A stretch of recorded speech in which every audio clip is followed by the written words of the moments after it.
नमस्कार, स्वागत है आप सभी का जी पंजाब हरियाणा हिमाचल पर। मैं मनोज श्रीवास्तव और आप देख रहे हैं गुड मॉर्निंग जी। सबसे पहले बड़ी खबर आज की। प्रधानमंत्री नरेंद्र मोदी आज हरियाणा समेत 10 राज्यों के 54 जिलों के डीएम के साथ कोविड संक्रमण को लेकर बातचीत करेंगे। पीएम मोदी हरियाणा के 6 जिलों के उपायुक्तों के साथ मंथन करेंगे, कोरोना की स्थिति को लेकर जानकारी हासिल करेंगे और ये बैठक वीडियो कॉन्फ्रेंसिंग के जरिए सुबह 11 बजे शुरू हो जाएगी। प्रधानमंत्री मोदी हरियाणा के सोनीपत, पानीपत, फरीदाबाद, हिसार, करनाल और गुरुग्राम के उपायुक्तों से भी बातचीत करेंगे। इन जिलों में कोरोना संक्रमण की स्थिति पर चर्चा करेंगे और प्रशासन से इस महामारी से निपटने के लिए किए गए प्रबंधों की जानकारी देंगे। इस ऑनलाइन बैठक में कैबिनेट सेक्रेटरी भी मौजूद रहेंगे और स्वास्थ्य मंत्रालय के कोविड-19 प्रबंधन पर प्रेजेंटेशन भी दी जाएगी।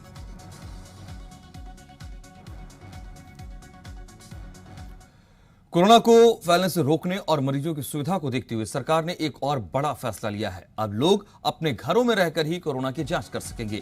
बाकायदा इसके लिए आईसीएमआर ने एक किट को मंजूरी दी है। इस किट के जरिए आप घर में बैठे ही अपनी नाक से सैंपल लेकर कोरोना की जांच कर पाएंगे। अब आपको ये बताते हैं कि है क्या ये किट, ये कैसे काम करती है। दरअसल इस किट का नाम है कोविसेल्फ। इस किट के जरिए सैंपल की जांच करने के लिए आपको अपने मोबाइल पर एक ऐप को डाउनलोड करना होगा। इसके बाद आपने जो सैंपल लिया है उसकी स्क्रिप्ट पिक्चर जिस मोबाइल में आपके ऐप डाउनलोड किए गए हैं उसी से खींचकर आपको अपलोड करना होगा और इसी ऐप के जरिए आपको अपनी पॉजिटिव या नेगेटिव रिपोर्ट मिलेगी। ये होम टेस्टिंग की सुविधा सिर्फ कोरोना लक्षण वाले मरीजों को ही मिलेगी। पॉजिटिव रिपोर्ट आने पर आपको दूसरी किसी और जांच की जरूरत नहीं होगी, लेकिन कोरोना लक्षण वाले मरीज जिनकी रिपोर्ट नेगेटिव आएगी उन्हें बाद में आरटी-पीसीआर टेस्ट भी करवाना होगा।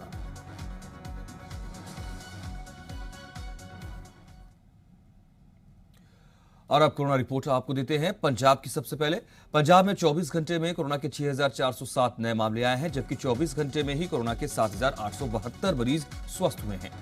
पंजाब में 24 घंटे में कोरोना से 208 मरीजों की मौत हो गई है, तो वहीं कोरोना के पंजाब में 70,499 सक्रिय मरीज हैं। अपडेट हरियाणा से लेते हैं। हरियाणा में कोरोना की रिपोर्ट 24 घंटे में 6,818 नए मामले के तौर पर है, जबकि 24 घंटे में ही कोरोना से 153 लोगों की मौत हुई है और हरियाणा में 24 घंटे में कोरोना के 11,821 मरीज पूरी तरह स्वस्थ हुए हैं, अपने अपने घरों को लौटे।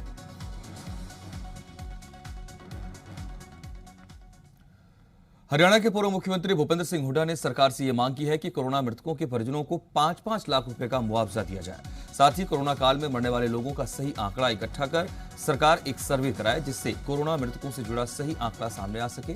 भूपेंद्र हुड्डा ने सभी आंकड़ों और मुआवजे की जानकारी सरकार की वेबसाइट पर डालने की अपील की।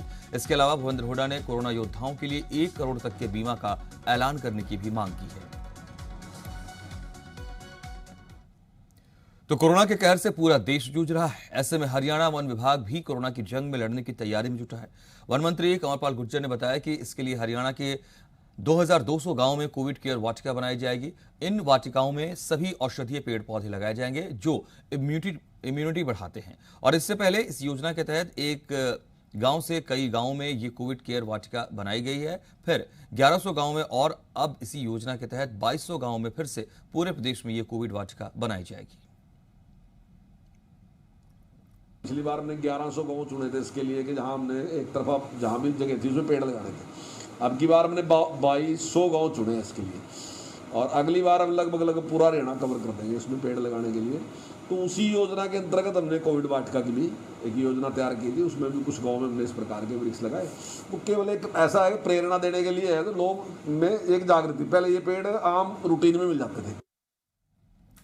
कुरुक्षेत्र में कोरोना काल गरीब लोगों पर भारी पड़ने लगा है। पिहोवा में पुराने कपड़े बेचकर 2 वक्त की रोटी खाने वाले भीख मांगकर गुजारा कर रहे हैं। पिहोवा में गुरुद्वारा रोड पर किराए के मकान में रह रहे पुराने कपड़े बेचने वाले लॉकडाउन के चलते रोजी रोटी से मोहताज हो गए हैं। मेरे काले हाथ हो गए, 2-2 टाइम बर्तन मांजती हूँ। मेरी पोती के लिए दूध का पैसा नहीं है, खर्चे का पैसा नहीं है, कि यहाँ कोई हमारी मदद करने नहीं आ रहा है। गलियों में आटा मांग मांग के रोटी खा रहे हो, गुजारा कर रहे हैं। पेंशन आती उसका किराया भरते हो, बाकी हमारा पंचायत अभी कुछ नहीं सुनते है सरकार हमारी। एक मिनट। हाँ जी, अभी मांगने जा रहे हैं हम, गलियों गलियों में मांगने जा रहे हैं, मांग के लाके गुजारा कर रहे हैं हम। जो किसी ने 10 दिए, जो किसी ने 20 दिए, किसी ने आटा दिया, किसी ने दाल दी, वही लाके घर का गुजारा कर रहे हैं हम। घर के किराए 2-2, 4-4 महीने के चढ़ गए हमारे पे। अब कहाँ से देंगे हम? बिजली के बिल आए पड़े हैं, घर के किराए आए पड़े हैं, कहाँ से लाके दे हम? और हिमाचल पर कोरोना अपडेट जानिए। हिमाचल प्रदेश की कोरोना रिपोर्ट ये है कि 24 घंटे में कोरोना के 3,396 नए मामले आए हैं, तो 24 घंटे में कोरोना के 3,090 मरीज स्वस्थ भी हुए हैं। और यहां हिमाचल प्रदेश में 24 घंटे में कोरोना से 69 मरीजों की मौत हो गई है। तो हिमाचल प्रदेश में भी आंकड़े लगातार सामने आ रहे हैं और 24 घंटे में कोरोना के 3,396 नए मामले आए हैं। तो इसी दरमियान 3,090 मरीज पूरी तरह स्वस्थ होकर लौटे भी हैं घरों को और 24 घंटे में कोरोना से 69 मरीजों की मौत हुई है। हिमाचल प्रदेश के कांगड़ा में कोरोना के बढ़ते मामलों को लेकर सीएम जयराम ठाकुर ने अधिकारियों के साथ बैठक की। सीएम ने कोरोना से निपटने को लेकर अधिकारियों को जरूरी दिशा निर्देश दिए। उन्होंने कोरोना संक्रमण को रोकने के लिए अधिकारियों को टेस्टिंग बढ़ाने पर जोर देने को कहा। तो साथ ही टांडा मेडिकल कॉलेज में 20 नए वेंटिलेटर शुक्रवार तक लग जाएंगे, ये बात कही। सीएम के साथ विधानसभा अध्यक्ष विपिन सिंह परमार, स्वास्थ्य मंत्री राजीव सैजल, लोकसभा सांसद किशन कपूर, राज्यसभा सांसद इंदु गोस्वामी भी मौजूद रहे। जो हमारे पास बेड कैपेसिटी कोविड सर्ज से पहले 1500 की थी, उसको जाकर के 5000 के करीब पहुंचा दिया है। पिछले कल मंडी में हमने 200 बेड कैपेसिटी का एक राधा स्वामी सत्संग के प्रांगण में जाकर के उसको इनॉग्रेशन किया है। और यहाँ पर भी टांडा में भी, यहाँ कांगड़ा में भी हमारी परौर की जो एक फैसिलिटी जो राधा स्वामी सत्संग के ही कैंपस में वहाँ पर की जा रही है, लगभग 250 बेड कैपेसिटी के साथ, वो भी बहुत जल्दी शुरू हो जाएगी। कोरोना काल है, लोग इस महामारी में सांसों की जंग लड़ रहे हैं, लेकिन सियासी दल महामारी में टूलकिट पर महाभारत कर रहे हैं। इस सियासत को जी मीडिया की स्पेशल रिपोर्ट के जरिए समझिए।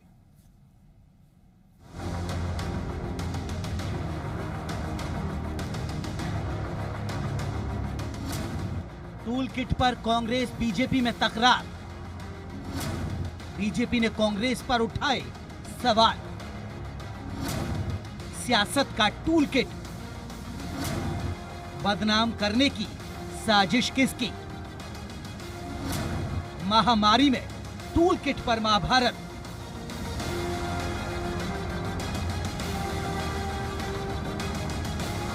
सेंट्रल विस्टा प्रोजेक्ट पर बनी टूलकिट को लेकर कांग्रेस और बीजेपी में तकरार जारी है। बीजेपी का आरोप है कि टूलकिट के जरिए कांग्रेस पीएम मोदी और सरकार की छवि को बदनाम करने में लगी है। कांग्रेस पार्टी का एक टूलकिट चल रहा है। ये जो कोरोना का पेंडेमिक है, उस पेंडेमिक में भी, उस विपत्ति में भी किस प्रकार राजनीति करनी है और किस प्रकार से भ्रम की स्थिति को उत्पन्न करते हुए कांग्रेस पार्टी अपने राजनीतिक मंसूबे को मजबूत करना चाहती है। अब महामारी की महाभारत में हरियाणा की गृह मंत्री अनिल विज भी कूद पड़े हैं। कांग्रेस पार्टी पहले दिन से कि वो कोरोना के साथ मिली हुई है, कि इन्होंने टूल किट बना रखी है, जिसके माध्यम से ये इस घड़ी में भी अपनी गंदी राजनीति करना चाहते हैं। अनिल विज इस बात पर भी आग बबूला है कि कैथल में कांग्रेस नेता रणदीप सुरजेवाला ने पीएम और सीएम के लापता के पोस्टर ही लगवा दिए। कोई अंधों की जमात हो, उन्होंने लगा दिए हो। प्रधानमंत्री जी और मुख्यमंत्री जी तो रोज काम कर रहे हैं और नजर भी आ रहे हैं। अनिल विज ने हमला बोला तो रणदीप सुरजेवाला का भी पलटवार आ गया। उन्होंने कहा कि गृह मंत्री विज सिर्फ ट्विटर ही खेल रहे हैं। आज स्वास्थ्य मंत्री का कर्तव्य है कि आईसीयू का बेड लगवाए, लोगों का अस्पताल में भर्ती करवाए, बजाय ट्विटर खेलने के। ट्विटर खेलना बंद करो, लोगों की जान से मत खेलो। कोरोना महामारी की जंग चल रही है, लोग सुविधाओं के लिए तरस रहे हैं, लेकिन हैरानी ये है कि संकट की इस घड़ी में राजनीतिक दल एक साथ आने की बजाय एक दूसरे को नीचा और बदनाम करने में जुटे हैं, जो वाकई में राजनीति के गिरते स्तर को दर्शाता है। ब्यूरो रिपोर्ट, जी मीडिया।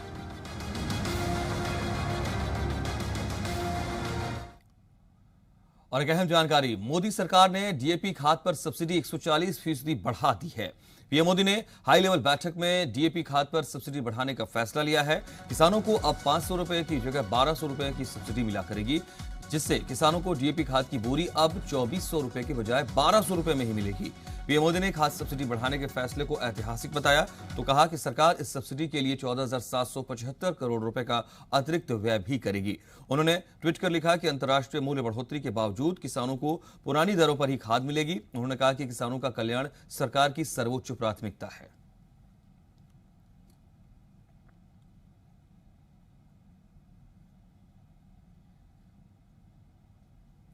तो डीएपी खाद पर सब्सिडी 140% बढ़ा दी गई है। हाई लेवल मीटिंग के बाद प्रधानमंत्री मोदी ने इस बात की जानकारी साझा की है, यह फैसला लिया है जो इस हिसाब से 500 रुपए की जगह 1200 रुपए की सब्सिडी मिलेगी और कुल मिलाकर के जब किसान खाद की बोरी खरीदने पहुंचेंगे तो 2400 रुपए में जो खरीदते थे अब वो 1200 रुपए में ही उन्हें मिल जाएगी।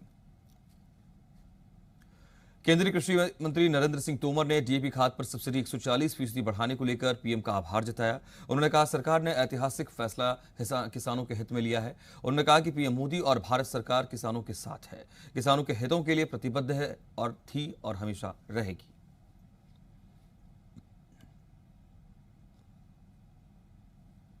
किसानों के हित में प्रधानमंत्री जी ने डीएपी पर आज 15,000 करोड़ रुपए की अतिरिक्त सब्सिडी देने का जो ऐतिहासिक निर्णय किया है, उसके लिए मैं माननीय प्रधानमंत्री नरेंद्र मोदी जी का किसानों की ओर से आभार प्रकट करता हूं।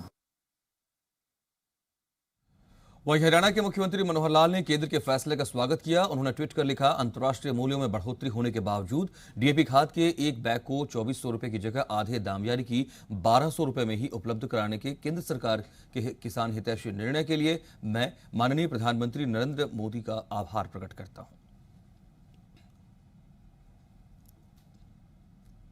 दक्षिण भारत में कहर मचाने वाले ताउते तूफान का असर पंजाब और हरियाणा के कुछ जिलों के साथ ही हिमाचल पर भी पड़ने वाला है।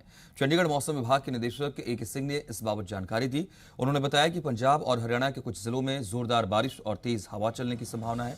उन्होंने बताया कि ऑरेंज अलर्ट को बदलकर अब येलो अलर्ट किया गया है। उन्होंने लोगों से सावधानी बरतने की अपील की है। सोशल मीडिया पर वायरल हो रहे मैसेज पर ध्यान नहीं देने की अपील की है। वहीं मौसम विभाग ने दिल्ली के आसपास के इलाकों में कम और सामान्य बारिश का अनुमान जताया है। हरियाणा के बहादुरगढ़, गुरुग्राम, फरीदाबाद, बल्लभगढ़, पानीपत, करनाल, कैथल, कुरुक्षेत्र, पलवल में बारिश के आसार हैं।